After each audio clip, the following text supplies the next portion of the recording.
Okay, so I'm at Panera Bread where I work, and this is my manager Paul, and he's just gonna let us know about the how Panera tracks their inventory and all that kind of fun stuff. So my first question for him is, does Panera use the perpetual inventory method for tracking their stuff? We do not use the perpetual inventory method. We used to do a weekly inventory, and we just recently switched over to bi-monthly. So we do our inventory twice a month, and then we average it out over the 4-week span. So my next question is ordering more inventory done automatically with a computerized system, or does the staff do it? It's the manager's responsibility. We don't delegate that to the staff. We have a fail-safe system in place with our food provider that if there is no order put in, they auto-generate an order. They usually pull the last couple of orders up, and they do an average of what you normally order, and that's how they generate the auto orders. But we do a par-based ordering system, so we do a little mini inventory. We go around, see what we have in the store, and we order what we need to get up to our par levels, so that way it'll carry us until we receive our next truck. Okay, so are the receipts of inventory, the number of units you receive and the dates of your transactions recorded, and if you do that, how do you go about doing it?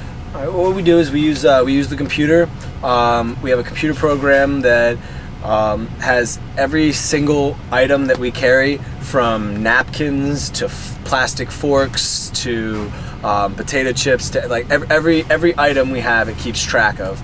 And what we do is we basically just print off a report that has a list of everything, and we go through the store and we tally up everything, and then we bring it and we enter it in the computer. We also we get invoices from our food distributor that we enter in, and the program that we actually use to do our inventory is actually integrated with our food provider. So they actually the bill that comes directly to the store gets merged into our inventory program, and we can actually just enter in our in-house inventory, and it'll take everything that we received, everything that we've sold, and it'll do all that math for us, and makes it a lot easier.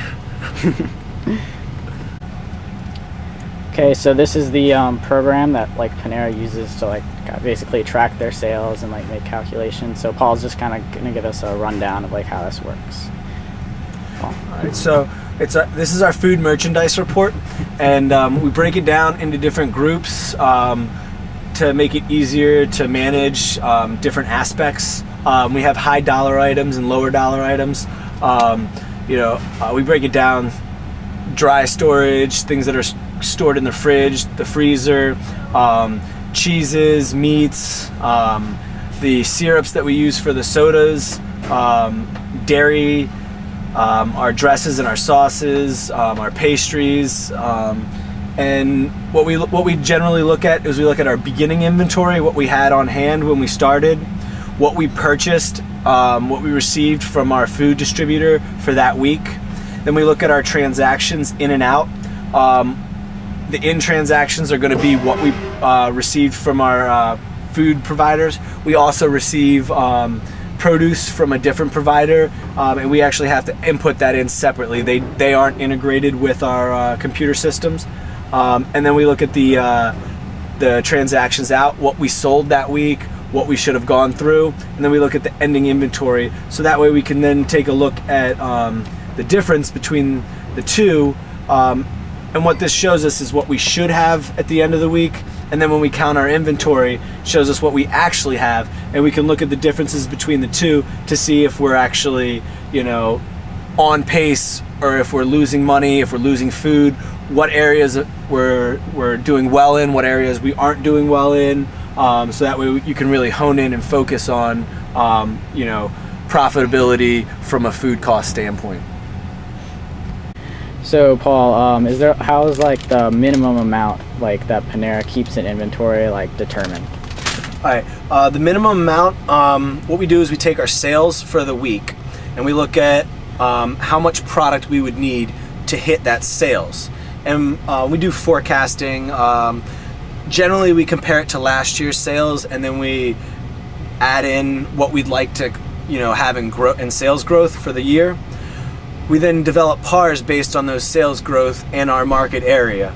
It changes from cafe to cafe, as to, some cafes sell more salads, some cafes will sell more pastries, more bagels, certain things, and we have reports that help us with that through our daily transactions, and we look at those, and then we set a PAR. We order based on the PAR, and it's very, very important that our PAR is set above the minimum. We actually set it way above our minimum because it's very important for us to have reliability for our guests, and we don't ever want to say no or that we don't have something. So we set our PAR a little bit above a minimum, so that way we're never running out of things. And then as for a maximum, there really is no maximum. We don't want to have an excess of inventory on hand, and we don't want things to go bad.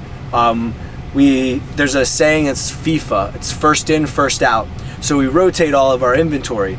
So you don't want to have too much inventory because it becomes very difficult to rotate and keep track of things and expiration dates and which came in on which truck and which goes out first and everything. So we really try not to reach a maximum, and there really isn't a maximum set. We really just try to hit the PAR like right on all the time, and that usually provides us with the best ability to serve our guests and both be profitable in a food cost way. Okay, just to make it easier for people to relate to, could you give us a specific example of a product or something? Yeah, for example, here in the mall, we generally on a slow day we'll make anywhere from 3 to 5 pastry rings. It's a big pastry ring, has 12 different pieces to it, switches between apple, cherry, and cheese. We don't sell a lot of those here, so we do 3 to 5. You go down to the Laurel store, they're located a lot closer to NSA, Fort Meade, a lot of government people. They do a lot of breakfasts, a lot of meetings where they receive funding for their food. So people come in and they buy a couple of bagel packs, a couple dozen bagels, some pastry rings, and some cakes to bring in for breakfasts or for meetings, for luncheons. And so in Laurel they're making 10 to 12 pastry rings a day, where we're making not even half that many. And they we'll have some left over at the end of the night. They won't even have any left over at the end of the night. So and that's where our computer system really helps us out in knowing our target market, not just numbers and looking at it and saying, hey, we do this much in sales, so that should be this much in food, which we're going to only order this much. Okay, so what is Panera's stock turnover rate? All right, well, our stock turnover rate's incredibly high. It's usually 2, maybe 3 days we'll have stuff in. We get truck deliveries twice a week, so it's usually the stock's out in 4 days. Never any more than that. We monitor our stock levels based on days on hand. We're looking to see how much product we have and how many days that will carry us. If we end up short, we then have to call another Panera and beg and borrow to see if they can lend us some food to carry us over, and then we compensate by ordering extra on the next truck, so that way we can then return it to the place we borrowed it from. But yeah, we don't monitor stock levels. It's mostly days on hand. We want to keep our days on hand low as well. We shoot for, I think, 6 days is the max, and we usually end up with right around 4 days on hand. You want to carry yourself to your next truck, and you don't want things to expire, to be out of date, because then there's no recouping that. It's not a you can't store stuff and then save it later. Everything has an expiration date. So fortunately we don't monitor stock levels, but we do monitor our days on hand. So that's how you guys deal with the deterioration of your stock, pretty much? Yes, yeah, that's how we monitor our stock depletion and how we go through it. Yeah. So is that generally an issue, the stock deteriorating, or do you generally are able to basically sell all of your inventory before it goes bad? We throw next to nothing away. The most amount of stuff that we throw away is product that doesn't meet our standards. That's our biggest cost in terms of food loss. We do calculate for shrinkage, like theft and things like that, but it's a very, very, very low number because of the way that we have set up our processes. We protect ourselves. We have all of our expensive meats locked in a meat cage in our freezer, so that way that protects that. The cheeses are also in that cooler, and then that just leaves the rest of our food. We keep our back door locked and monitored. Almost every location has multiple cameras set up throughout the front and back of house to help monitor that. So we really don't have a theft problem, but or an expiring problem. I mean, we really try to keep the days on hand down. Our high, I guess, like our dangerous items are our produce, and our produce gets delivered every day. So except for Sunday is the only day that we don't receive a produce delivery. So we really have a minuscule amount that we're actually throwing away due to expiring, because we get deliveries every day for produce, which is, frankly, that's the only thing that's going to expire on us. Our milk's usually good for a week or two. The meats are usually good for a week. And we're usually out of it within 3 or 4 days, and then we're anxiously awaiting our next truck. So we're like in the back of Panera now. We're like where they keep all like the packaging inventory and stuff. So Paul's just basically gonna give us the rundown of like how we organize that. And, yeah.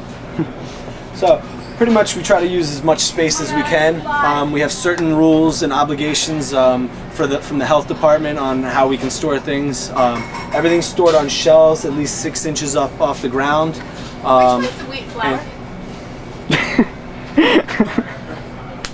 I hope you can edit that one out. Yeah. And we rotate. If we take a look down here, what we do is we stock it when we get our new delivery in. We pull everything out, we put the new stuff in the back, and then we pile the old stuff back on top. We try to keep things divided by sizes. We have our medium cups here, our large cups here, and our small cups here. Keep all of our packaging down here.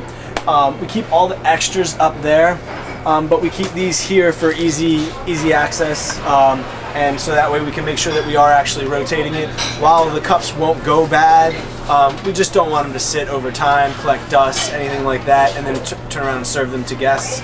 We use the same methods in the freezer here. Not a problem. With our freezer, everything's stored up off the ground on shelves. We rotate the stock. We see a lot of soups and a lot of stock here. By the time we get our next truck, this is all going to be bare and pretty much empty.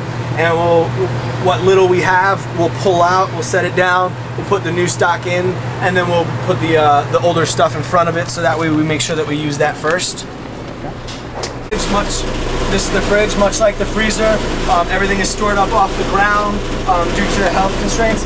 This is our locked up meat cage, like I was telling you about. This helps protect us and our food costs from any theft. We also use day dots that help us to make sure that we rotate product and we don't open multiple product and then let it sit, so we can make sure that we're getting it out on time. And like I said, in the freezer, most of the stuff is going to be emptied before we receive our new truck. Some of the dressings won't be emptied, but all of the meats and cheeses will be emptied. The dressings, they generally are good for a couple of months, but we don't keep them for anywhere near that long. Like this one is good until May, and then here it is, January. We'll probably be out of this dressing within 7 days. Our longest days on hand, or our longest product that stays in the store is our sauces and and they, like I said, probably about 7 days, and we'll have all new sauces in here.